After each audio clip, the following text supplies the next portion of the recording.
हर साल हमारे भारत देश के करोड़ों युवा इस ट्रैप में फंस जाते हैं। सरकारी जॉब का ट्रैप।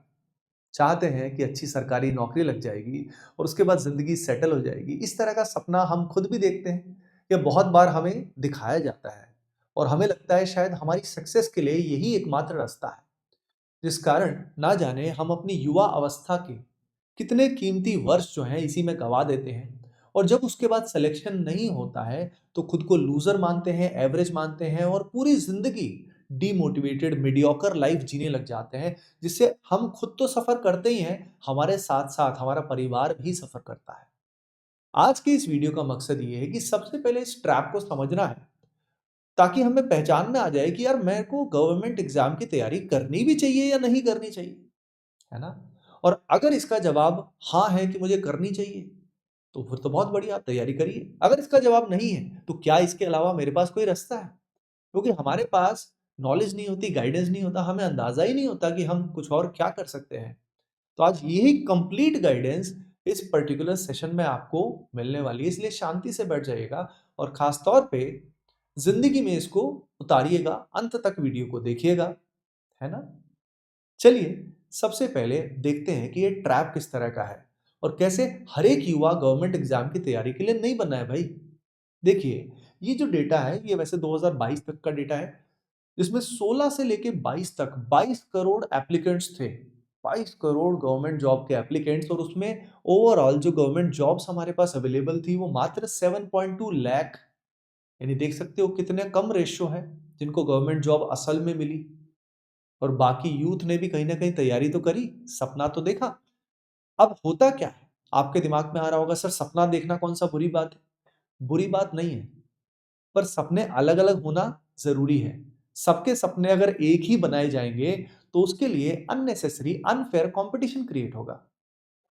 हमें दिखाई जाती है बहुत तरह की मूवीज बनाई जाती हैं, जिसमें एक बहुत ही फेलियर इंसान आगे कुछ कमाल कर जाता है। वो one of its exceptional case होता है, जैसे कि 12th फेल मूवी में हुआ था।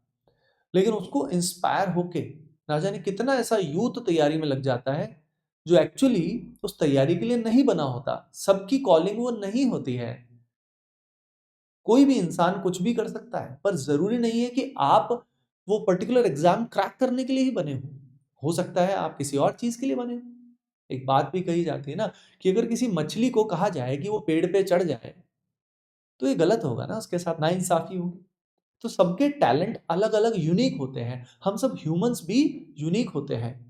और वो यूनिकनेस अगर हम पहचान जाएं अपने अंदर की, और उसके ऊपर हम आगे एक्शन ले लें, तो हमारा काम बन जाएगा भाई। हम इस ट्रैप में नहीं फंसेंगे। तो अब इस ट्रैप में फंसने का रीजन क्या है? इतना कम रेशियो होने के बावजूद भी इसमें क्यों फंसते हैं? एक तो सिक्योरिटी का रीजन है, कि प्राइवेट सेक्टर में इतनी जॉब लॉस होती हैं, तो यहाँ पे सिक्योरिटी रहेगी। बिल्कुल, ये बात सही है, सिक्योरिटी रिलेटिवली ज़्यादा होती है, पर्क्स होते हैं, मेडिकल फैसिलिटीज़ होती हैं। अगर यूपीएससी की अच्छी जॉब्स है तो वहाँ पावर भी अच्छी खासी होती है, सैलरीज भी अच्छी खासी इनफैक्ट होती हैं, अकोमोडेशन फैसिलिटीज़ मिल जाती हैं। उसके अलावा एक और रीज़न होता है, हमारे पास लिमिटेड नॉलेज होती है। हमें गाइड कौन करता है नॉर्मली? हमारे पेरेंट्स, हमारे रिलेटिव्स। अब उनकी नॉलेज इन जनरल बहुत लिमिटेड होती है, और आज के टाइम में वर्ल्ड बहुत फास्ट चेंज हो रहा है, specially with AI coming in.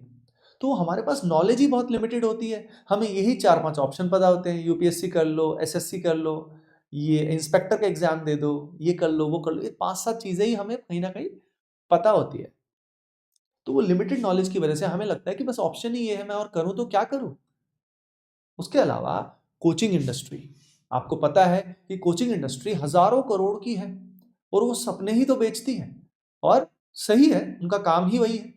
लेकिन जब वो सपने बेचती है, यानी इतने सारे एडवर्टाइजमेंट जब हम सारा दिन देखते हैं, इतने महीनों महीनों देखते हैं, मूवीज आती हैं, टीवी सीरीज आती हैं, देखिए कितनी टीवी सीरीज होंगी इस तरह की, कितनी वेब सीरीज होंगी इस तरह की, जिसमें स्टूडेंट्स को मोटिवेट किया जाएगा कि वो तैयारी करें एक पर्टिकुलर एग्जाम के, और उससे ब्रांड को प्रमोट किया जाएगा। ये आप देखिए कितनी सारी इस तरह की टीवी सीरीज हैं जो काफ़ी इमोशनल बनाई जाती हैं, और इमोशनल बनाई जाती है तो हमें भी इंटरेस्ट आता है, मोटिवेशन आता है कि मुझे भी फाइट करना चाहिए। यानी कितना हमें मैनिपुलेट किया जाता है, हमें सोचने पे मजबूर किया जाता है कि भाई तू तैयारी इसी की कर। तो किस तरह से हमारे माइंड को ट्रैप किया जाता है लिमिटेड दायरे में, कि तेरे को ऐसे ही सोचना है। यानी हम ओरिजिनली सोच ही नहीं पाते कि हमें करना क्या है, हम क्या-क्या कर सकते हैं। तो इस बात से आपको समझ में आया होगा कि ये है हमारा लिमिटेड वर्ज़न, यानी जो समाज ने हमें कहा, जो हमें एडवर्टाइज़मेंट्स में दिखाई दिया, जो हमें वेब सीरीज़ में दिखाई दिया, वो सब की वजह से हम लोग ट्रैप हो गए हैं। अब मेंटल नॉइज़ इतना ज़्यादा हो गया है कि हमें समझ नहीं आ रहा कि हम इसके अलावा करें तो क्या करें? तो सबसे पहले आज ही ये डिसीज़न लें, खुद से डिसीज़न लें कि आप क्या रियल में इस एग्ज़ाम की तैयारी करना चाहते हैं? क्या आपका रियल में पर्पज़ है? अगर आपको इसमें बहुत सारे डाउट्स आ रहे हैं, इसका मतलब आप ये जो एग्ज़ाम्स हैं, इसकी तैयारी करने के लिए नहीं बने हो। आप किसी अल्टरनेट दिशा में अपना करियर बना सकते हो। अब इसमें लॉजिकल ब्रेन जो होता है, वो बहुत सारी हर चीज़ में इफ एंड बट करता है। जितनी आपकी उम्र हो जाएगी ना तैयारी करते-करते, जैसे मान लीजिए अगर आपकी उम्र छोटी है, तो आप उतना जल्दी जो मेरे आइडियाज़ हैं, उनको आप रिसीव करोगे और आप समझ पाओगे। जितनी आपकी एज ज़्यादा होगी, उतना ज़्यादा आपका माइंड जो है वो बायस्ड होगा कि अरे ऐसे थोड़ी ना होता है, सर तो ऐसे ही बोल रहे हैं, है ना? ज़िंदगी में मतलब इतना आसान नहीं होता, ये नहीं होता, वो नहीं होता है। भाई ज़िंदगी हमने भी देखी है। मैंने आईआईटी का एग्ज़ाम क्रैक किया, यूपीएससी मेंस एग्ज़ाम क्रैक किया। कोटा में इतने साल स्टूडेंट्स को पढ़ाया।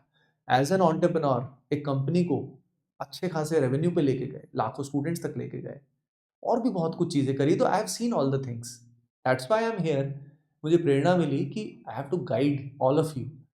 अब इस वीडियो को देख के अगर फॉर एग्जांपल 100 स्टूडेंट्स भी अपनी ज़िंदगी में सही डायरेक्शन में चले जाते हैं, तो मिशन सक्सेसफुल हो गया। तो यहाँ पे बात आती है कि अगर हमें ये ट्रैप समझ में आ रहा है, तो इस ट्रैप से निकालने की कोई कोशिश नहीं करेगा आप। द रीज़न इज़ सबके अपने-अपने मतलब जुड़े हैं इसमें, सबके अपने-अपने रीज़न्स जुड़े हैं, है ना? कोई भी वीडियो आएगा वो अपना नैरेटिव के अगेंस्ट कुछ बोलेगा ही नहीं।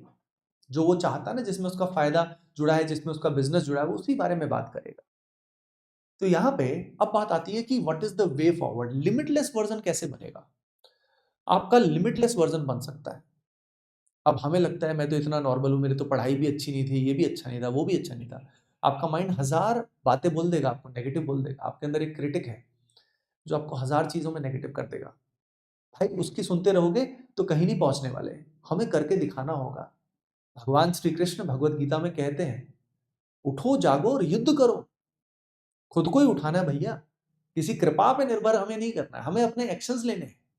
लेकिन हमारी विल पावर वीक हो गई है। तो सबसे पहले हमें अपनी यूनिक एबिलिटीज़ को जानना है और विल पावर को स्ट्रॉन्ग करना है। जब तक हम वो नहीं करेंगे ना, हमारे अंदर वो मैसिव एक्शंस लेने की ताकत आएगी ही नहीं। आपने एक वर्ड सुना होगा अंतरात्मा, या इसको कॉन्साइंस भी बोलते हैं अंग्रेजी में। वो समझ पाना कि वो क्या सिग्नल दे रही है, वो सिग्नल अगर हमें मिल जाएगा, स्टीव जॉब्स ने भी कहा था, ऑलवेज फॉलो योर हार्ट, दिल की सुनो। लेकिन हमें प्रॉब्लम यही है, समझ नहीं आता कि दिल की कौन सी है, दिमाग की कौन सी है, क्योंकि हमारे आसपास इतना सुनने वाला, कहने वाले लोग इतने ज़्यादा हैं कि हमें समझ नहीं आता। तो इसीलिए मैंने पहले बोला कि पहले लिमिटलेस वर्ज़न बनने के लिए आपको खुद को स्ट्रॉन्ग करना पड़ेगा। मैं सीधा जर्नी बता रहा हूँ कि आपको कैसे वो कॉन्साइंस को एक्टिवेट करना है, ताकि आप अपने अंदर के कंपास को समझ पाओ। आपके अंदर ही सब कुछ है। आज का पर्पस आपके अंदर की वो इनर पावर को जागृत करना है, जो आपके अंदर ही मौजूद है, किसी और के अंदर नहीं है। क्योंकि ये वीडियो तो देख के आप चले जाओगे, कुछ और करोगे, लेकिन अगर आपने अंदर की पावर एक्टिवेट कर ली, तो वो हमेशा आपको गाइड करेगी। वो आत्मशक्ति आपको जागृत करनी है और फिर उस पे एक्शन लेना है। फिर देखना कैसे रास्ते बनते जाएँगे, चाहे आपको दूर तक नहीं दिखाई देगा, पर आप जैसे-जैसे आगे बढ़ोगे रास्ते दिखते जाएँगे। और इस तरह के ना जाने कितने एग्ज़ाम्पल्स हैं आज के टाइम में। जिनका बैकग्राउंड कुछ खास नहीं था, पर आज वो अपनी लाइफ में मचा रहे हैं यार, बहुत बेस्ट दे रहे हैं, अलग-अलग फ़ील्ड्स में। कोई सोशल मीडिया पे बहुत वायरल हो चुका है, बहुत अच्छा कर रहा है, जो 10th क्लास में फेल था। ऐसे ना जाने कितने लोग हैं, ना जाने कितना पैसा कमा रहे हैं। काफ़ी लोग ऐसे हैं जिनका पैसा भी है, नाम भी है। काफ़ी लोग ऐसे हैं जो बिज़नेस में बहुत अच्छा कर रहे हैं, लेकिन उनका बैकग्राउंड कुछ खास नहीं था। ऐसी कितनी स्टोरीज़ आपको मिलेंगी। तो यानी आपकी जो कमी है ना वो सेल्फ मेड है, जो प्रिज़न जो जेल हमने बना रखी है ना वो अपने दिमाग में बना रखी है, कि मैं तो बस यही कर सकता हूँ भाई, ऐसा नहीं है। अब अपनी यूनिक एबिलिटीज़ कैसे पहचानोगे? देखो छोटी उम्र में यूनिक एबिलिटीज़ पहचानना बहुत आसान होता है। जैसी उम्र हमारी बढ़ जाती है एग्ज़ाम प्रेप के दौरान 20, 22, 25, 26 इस तरह से, तब ये डिफ़िकल्ट हो जाता है। क्योंकि हम पुराना जो हमने किया होता है उसी दायरे में घूमते रहते हैं कि हमने ये पढ़ा, ये डिग्री किया। नहीं भाई नहीं, हमारी यूनिक एबिलिटीज़ और भी बहुत ख़ास हो सकती हैं। मेबी हो सकता है वो पेंटिंग हो सकता है सिंगिंग हो सकता है एक्टिंग हो सकता है कुकिंग हो। हो सकता है बिजनेस हो सकता है मोटिवेशन हो सकता है एक्टिंग हो सकता है सोशल मीडिया कंटेंट क्रिएशन, कितना कुछ हो सकता है। पर ये समझ में कैसे आएगा कि आपके अंदर ऐसी क्या खास बात है। एक बात है, एक बुक है बड़ी सुंदर, पीटर थील की बुक है 0 to 1 उसमें, और एक नवल रविकांत है, उन्होंने बड़ी अच्छी बात कही थी कि nobody can beat you at being you. यानी अगर आप अपनी यूनिकनेस में हो ना, तो आपको कोई हरा नहीं सकता, आपका कोई कंपटीशन ही नहीं है। तो ये है भेड़ चाल। भेड़ चाल से निकलो भाई, मीडियोकर लाइफ नहीं जीनी तुम्हें, आगे बढ़ना है ना। तो उसी की बात हम कर रहे हैं, ठीक है। तो यहाँ पे सबसे पहले हमें ब्रह्मचर्य और इंद्रिय निग्रह करना होगा। जितना हम ब्रह्मचर्य करेंगे और कंट्रोल ऑफ सेंसेस करेंगे, यानी अपना संग शुद्ध करना है ना। भाई हमारी ये 5 सेंसेस जो होती हैं, इनसे हम डेटा गैदर करते हैं आसपास, जो भी खा रहे होते हैं, जो भी देख रहे होते हैं। अगर यही करप्टेड होगा तो माइंड हमेशा अशांत रहेगा, और माइंड हमेशा अशांत रहेगा तो हमारी बुद्धि यानी इंटेलिजेंस वन पॉइंटेड नहीं होगी। भगवान Shri Krishna chapter 2 verse number 41 Shrimad Bhagavad Gita में व्यवसायत्मिका बुद्धि के बारे में बात करते हैं। व्यवसायत्मिका बुद्धि, ये जो बुद्धि होती है इसका मतलब होता है वन पॉइंटेड फोकस्ड इंटेलिजेंस। लेकिन हम सबकी बुद्धि कैसी होती है? बहुशाखा, यानी कितनी डायरेक्शन में हमारी एनर्जी इधर उधर घूम रही होती है ना। कभी किसी लड़के या लड़की के चक्कर में, कभी किसी बॉलीवुड स्टार या क्रिकेटर के चक्कर में, हर जगह हमारी एनर्जी जगह जगह घूम रही है। कभी हम इलोन मस्क के बारे में पढ़ते हैं, कभी किसी के बारे में, खुद के बारे में क्या करना है वो तो हम आगे बढ़ते ही नहीं ज्यादातर लोग। तो ये विल पावर कहाँ से आएगी, ये शक्ति कैसे आएगी? ये ब्रह्मचर्य से, इंद्रिय निग्रह से आएगी। जब आप अपनी लाइफ फोर्स को प्रिजर्व करेंगे और उसको सही एनर्जी को सही डायरेक्शन में चैनलाइज करेंगे, है ना, तो आपका काम बनेगा। तब जाके आप में विल पावर आएगी, आपकी बॉडी भी स्ट्रांग होगी और मन भी आपका क्या होगा, पहले से शांत हो जाएगा। अब ब्रह्मचर्य इंद्रिय निग्रह करने के लिए आपको फूड हैबिट्स अपनी सही करनी होगी। ये नहीं कहीं का कुछ भी खा लिया। तो आपको अपना भोजन जो है वो शुद्ध करना है, सात्विक आहार जितना हो सका वो लेना है। साथ साथ मेडिटेशन इज रियली पावरफुल, क्योंकि ध्यान की अवस्था में आप खुद से मिलते हैं, अपने हायर सेल्फ से मिलते हैं, या भगवान से मिलते हैं, क्रिएटर से मिलते हैं। एक्सपीरियंस आप कर सकते हैं। Meditation is immensely powerful.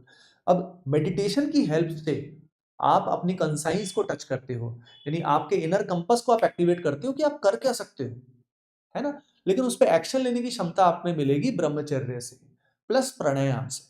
इस प्रोसेस में प्राणायाम भी बहुत जरूरी है। प्राणायाम जब हम करते हैं, थोड़ी देर के लिए भी अनुलोम विलोम किया हमने, कपालभाति करी, इस तरह के जब भस्त्रिका किया, ये प्राणायाम करने से भी पूरी बॉडी में हमारा एनर्जी जो होता है वो बहुत अच्छे से डिस्ट्रीब्यूट होता है, जिस जगह जैसी एनर्जी होनी चाहिए। और उससे हमें क्षमता आती है कि हम एक्शंस ले सकें, हमारी बॉडी में एनर्जी आती है। तो यहाँ से बॉडी की स्ट्रेंथ आती है, मेडिटेशन से हमारा माइंड शांत होता है, ब्रह्मचर्य से हमारी विल पावर बढ़ती है, और हमारी बुद्धि जो है वो व्यावसायिक बुद्धि, व्यावसायिक में बुद्धि बनती है, यानी ऐसी बुद्धि बनती है जिसमें वन पॉइंटेड इंटेलिजेंस होती है। अगर ये कर पाओगे तब जाके आप जो स्टेप्स बताए जा रहे हैं उनमें आगे बढ़ पाओगे। अब देखिए क्या हो चुका है, पहले से वर्ल्ड पूरा बदल गया है। With AI everything is changed forever. अगर हमें एआई को यूज करना आ जाता है तो हम किसी भी डायरेक्शन में पूरी स्पीड से आगे बढ़ सकते हैं। पहले सबसे बड़ी प्रॉब्लम क्या थी, हमारे पास रेगुलर गाइडेंस अवेलेबल नहीं थी, हमें कोई मेंटोर अवेलेबल नहीं था जो हमें दूसरी डायरेक्शन में, या हम जिस डायरेक्शन में परस्यू करना चाहते हैं वहां कोई लगातार गाइड कर सके। लेकिन आज हम सबके पास ऐसा मेंटर अवेलेबल है। अगर हम एआई को सही से प्रॉम्प्ट करें, इवन हिंदी में भी प्रॉम्प्ट कर सकते हो, जिसमें आप करना क्या चाहते हो, आप में क्या टैलेंट है, सारी चीजें आप एआई को बता सकते हो। और फिर उससे पूछ सकते हो कि मेरे लिए बेस्ट करियर ऑप्शन क्या हो सकता है, मैं ये करना चाहता हूँ, ये नहीं करना चाहता हूँ, सब कुछ आप बता सकते हो। और उसके बेसिस पे उसको बोल सकते हो कि मेरे एक वर्ल्ड क्लास मेंटर की तरह एक्ट करो, और अब मुझे आगे जो भी गोल्स है आप बता सकते हो कि मुझे पैसा बनाना है, मुझे ये करना है, वो करना है, सब कुछ बताओ। और फिर वो आपके लिए प्लान एक एक करके बताएगा। वो प्लान आपको सूट नहीं करे तो उसके बेसिस पे आप उससे और भी चीजें बता सकते हो कि नहीं भाई मेरे को ये चेंज चाहिए, वो चेंज चाहिए। तो एआई को यूज करने के लिए भी बुद्धि चाहिए। यानी आज हम सबके पास एक ऐसा दोस्त है, ऐसा करीबी दोस्त है जो हम सारी बातें जान के हमें लगातार पग पग पे गाइड कर सकता है किसी भी दिशा में, जिस दिशा में आप जाना चाहते हो। पहले हमें पता नहीं होता था कि म्यूजिक में करियर बनाना है तो कैसे बनाओगे, बिजनेस करना है तो कैसे हो पाएगा। ये जो बड़े-बड़े लोग बन जाते हैं, बिलियनियर्स बन जाते हैं, कैसे हो जाते हैं ये? कैसे कोई धीरूभाई अंबानी बन जाता है? तो आज के टाइम में पहले से बहुत आसान हो गया है। तो सबसे पहले हमें खुद को स्ट्रॉन्ग करना है, खुद को स्ट्रॉन्ग करने के साथ-साथ एआई को समझना है। एआई को समझने का मतलब है जो बेसिक टूल्स हैं एआई के, जैसे कि इमेज जनरेशन हो गया, जेमिनी हो गया, चैट जीपीटी हो गया, इनको सही प्रॉम्प्ट देके सही नॉलेज निकलवा पाना, सही कन्वर्सेशन करना, ये एबिलिटी हम में होनी चाहिए। प्लस हमें काम करना चाहिए हमारी पर्सनैलिटी पे, हमारी इंग्लिश स्पीकिंग स्किल्स पे हमें काम करना चाहिए। क्योंकि जब हमारी स्टोरी टेलिंग अच्छी होती है, हमारे स्पीकिंग स्किल्स अच्छे होते हैं, तो नेचुरली हमारी नेटवर्किंग अच्छी होती है। हम जो बात कह रहे हैं, उसमें एक वजन आता है। तो हमें इन बेसिक स्किल्स पे वर्क करना चाहिए। अब हम ये सब वर्क करते हैं, तो हमारे पास बहुत सारे ऑप्शंस खुल जाएँगे, बहुत सारे ऑप्शंस। जैसे मैं एक एग्ज़ाम्पल देता हूँ, अगर हमें प्रोडक्ट क्रिएशन आता है, किसी भी तरह का प्रोडक्ट, चाहे वो सॉफ्टवेयर हो, चाहे वो हार्डवेयर हो, चाहे किसी भी तरह का प्रोडक्ट हो, जो कोई किसी प्रॉब्लम को सॉल्व कर रहा है। अब इंडिया में ना जाने कितनी तरह-तरह की प्रॉब्लम्स हैं, तरह-तरह की। अगर हमने उससे रिलेटेड एक प्रोडक्ट बनाया, तो अगर हमें प्रोडक्ट बनाना आता है और उसको बेचना आता है, तो हम बिज़नेस बना सकते हैं। बड़े से बड़ा बिज़नेस बना सकते हैं। तो ये हम नॉलेज ले सकते हैं with the help of AI. AI हमें पूरा गाइड कर सकता है। इससे हम बहुत बड़े बिज़नेसमैन, बड़े एंटरप्रेन्योर बन सकते हैं। बड़े-बड़े एंटरप्रेन्योर प्रॉब्लम्स को ही सॉल्व करते हैं और प्रॉब्लम्स को स्केल पे सॉल्व करते हैं, बड़े स्केल पे सॉल्व करते हैं। अब जितने बड़े स्केल पे सॉल्व करते हैं, उतने बड़े वो एंटरप्रेन्योर और बिज़नेसमैन बन जाते हैं। इन्वेस्टमेंट करना, स्टॉक मार्केट्स में किस तरीके से इन्वेस्ट करते हैं, उसका क्या मेथोडोलॉजी होता है, पूरे इकोनॉमी को कैसे स्टडी करना है, उसकी रियल नॉलेज जो है वो आज के टाइम में आपको मिल जाती है। यानी नॉलेज और गाइडेंस का इशू ही भाई आज खत्म हो चुका है। तो हम किस ज़ोन में, किस एरा में जी रहे हैं, जो करोड़ों लोग आज भी गवर्नमेंट जॉब, क्यों भाई, क्यों? क्यों परेशान हो रहे हो? जब तुम लाखों रुपए कमा सकते हो, कुछ सालों की मेहनत से पर मंथ कमा सकते हो और प्लस अपनी तरह की लाइफ जी सकते हो, एक फ्लेक्सिबल लाइफ जी सकते हो, ट्रांसफर्स पे डिपेंडेंसी नहीं है, तो क्यों उधर जबरदस्ती, जब आप उसके लिए नहीं बने? उसके अलावा भी बहुत सारे ऑप्शंस हैं। सोशल मीडिया में कंटेंट क्रिएशन के थ्रू बहुत ऑप्शंस हैं। प्लस उसके अलावा एग्रीकल्चर, एग्रीकल्चर को बहुत क्रिएटिव तरीके से किया जा सकता है और लिमिटेड लैंड में भी बहुत अच्छा प्रॉफिट पाया जा सकता है। काफ़ी सारे ऐसे हमारे यूथ में काफ़ी सारे ऐसे लोग इनिशिएटिव ले रहे हैं जो एग्रीकल्चर में क्रिएटिविटी लाके एक तो सॉइल को बहुत बेटर बना रहे हैं, प्रोडक्शन बेटर कर रहे हैं, एक्सोटिक फ्रूट्स लेके आते हैं जिसमें मार्जिन्स भी बहुत हाई होते हैं। इसी तरीके से एआई रिलेटेड जॉब्स भी बहुत सारी हैं। यानी आज के टाइम में वीडियो एडिटिंग एआई बेस्ड होती है। थंबनेल जनरेशन जो होती है यूट्यूब की, वो एआई बेस्ड होती है। तो एआई के टूल्स को अगर हम समझ जाते हैं, उसके हिसाब से कोई भी काम करते हैं, तो हम फ्रीलांसिंग से भी बहुत पैसा बना सकते हैं, काफ़ी कुछ कर सकते हैं। तो इस तरीके से अगर हम अपनी यूनिक एबिलिटीज़ को पहचान जाते हैं, एआई को ठीक से कैसे यूज़ करना है ये समझ जाते हैं, तो हम उसी डायरेक्शन में आगे बढ़ सकते हैं। और आज वो दिक्कत है ही नहीं कि कैसे करेंगे, क्या करेंगे? हर पग-पग पे your mentor will help you, है ना? अब इसमें क्या होता है, एक मोटिवेशन, रेगुलर गाइडेंस ज़रूरी होती है कि अगर एक ऐसी कम्युनिटी हो जाए जिसमें हम जैसे सारे के सारे लोग एक साथ जुड़ जाएँ, जो ब्रह्मचर्य का पालन करें, लगातार एक-दूसरे को मोटिवेट करें, इस तरह की मोटिवेशनल कम्युनिटी होना बहुत ज़रूरी है। तो इसीलिए हम लोगों ने आपके लिए बनाई है देश की सबसे बड़ी यूथ की कम्युनिटी, अमेजिंग कम्युनिटी, संजीवनी कम्युनिटी, संजीवनी मूवमेंट, जिसमें हम सब लोग एक दूसरे को मोटिवेट करते हैं आगे बढ़ने के लिए, अपने जीवन में बेस्ट देने के लिए। लगातार गाइडेंस मिलती रहती है, एक दूसरे को मोटिवेट भी करते रहते हैं। आप सभी उसको जरूर ज्वाइन कर लेना। इसका लिंक जो है संजीवनी कम्युनिटी का, डिस्क्रिप्शन में भी दिया हुआ है और कमेंट सेक्शन में भी दिया हुआ है, तो इसका हिस्सा आज ही ज़रूर बन जाइएगा। अगर ये वीडियो आपको मीनिंगफुल लगा, आपको हेल्पफुल लगा, आपके अंदर के कुछ पैटर्न्स जो हैं वो ब्रेक हुए, पुराने और नए फॉर्म हुए, कुछ अच्छा आपको लगा, तो इसको शेयर ज़रूर करिएगा एंड कमेंट सेक्शन में मुझे बताइएगा कि कितना हेल्पफुल आपको ये लगा। मिलते हैं हम नेक्स्ट वीडियो में। सभी को राधे-राधे, लव यू ऑल।